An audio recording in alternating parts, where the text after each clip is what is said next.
እስቲ ሁለት አጠር ያሉ ቪዲዮችን አብረን እንይ። የመጀመሪያው ቪዲዮ ለኔ ጥሪ ቀርቦ ነው ከወንድማችን ትዝታው ሳሙኤል። ሁለተኛው ደግሞ ፕሮቴስታንቶች ምን ያህል ቅዱስ ቁርባንን እያቃለሉ እንዳሉ የሚያሳይ ቪዲዮ ነው እና አይተን የተወሰነ ሪፍሌክት እናድርግ። እስቲ ከመጀመሪያው ጀምር። ስለዚህ ልጅ ብዙ ነገር ነው የተነገረ ያለው። አሁን ያው መናፍቅ ነው ብለውታል። አሁን አኬ ዝም ብለህ ወደ እኔ ብትመጣ ነው ይሻል። ዝም ብለህ ነው የምትደክመው እንጂ እኔ በጣም ነው የምወድህ። ወደዚህ ብትመጣ ይሻላል። በቃ ለአኬ የቀረበ ጥሪ ነው፣ አስተላልፉልኝ። እንዴ መናፍቅ ነው አሉት። በቃ ኦኬ። ያው እንግዲህ እንደምታውቁት በዚህ በአገልግሎት ውስጥ አንዳንድ ጊዜ የተወሰነ ጭቅጭቅ ነገር አይጠፋም እና አንዳንዶች በማወቅም ባለማወቅም የተናገሩትን ነገር ሰምቶ ነው ምን ብሎ ለማጮህ እየሞከረ ያለው።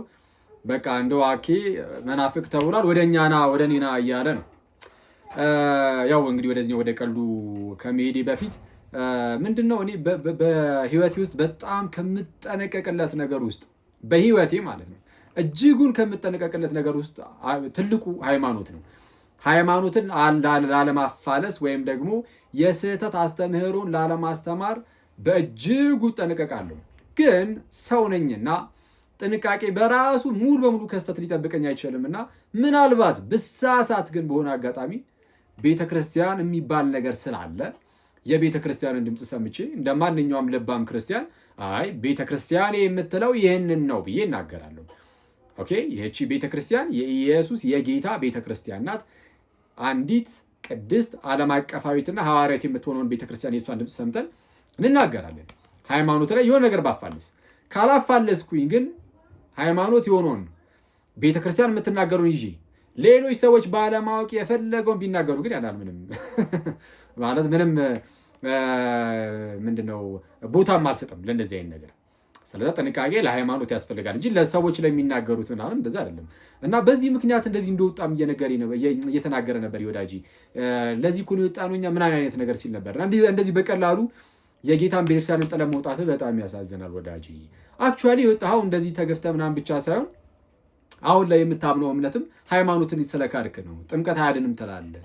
ቅዱስ ቁርባን እውነተኛ የጌታ ስጋና ደም አይደለም ትላለህ። ሚስጥረ ክህነትን ትቃወማለህ እና ሌሎችንም እና እሱ የሃይማኖት ህጸጽ አለብህ አንተ ማለት ነው።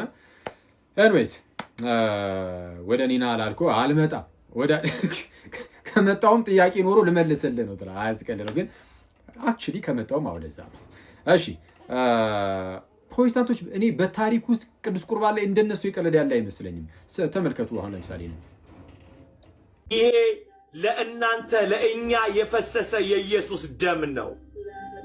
በዚህ ውስጥ ህይወት አለ፣ እንካፈላለን። የእግዚአብሔር ህይወት እዚህ ጽዋ ውስጥ አለ። በኢየሱስ ስም አሜን።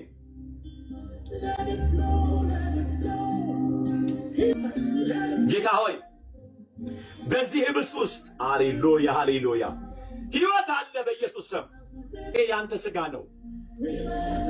ስጋ ደምህ በገባበት ጨለማ አይገባም በኢየሱስ ስም። እንባርካለን በአብ በወልድ በመንፈስ ቅዱስ አንድ አምላክ በኢየሱስ ስም አሜን።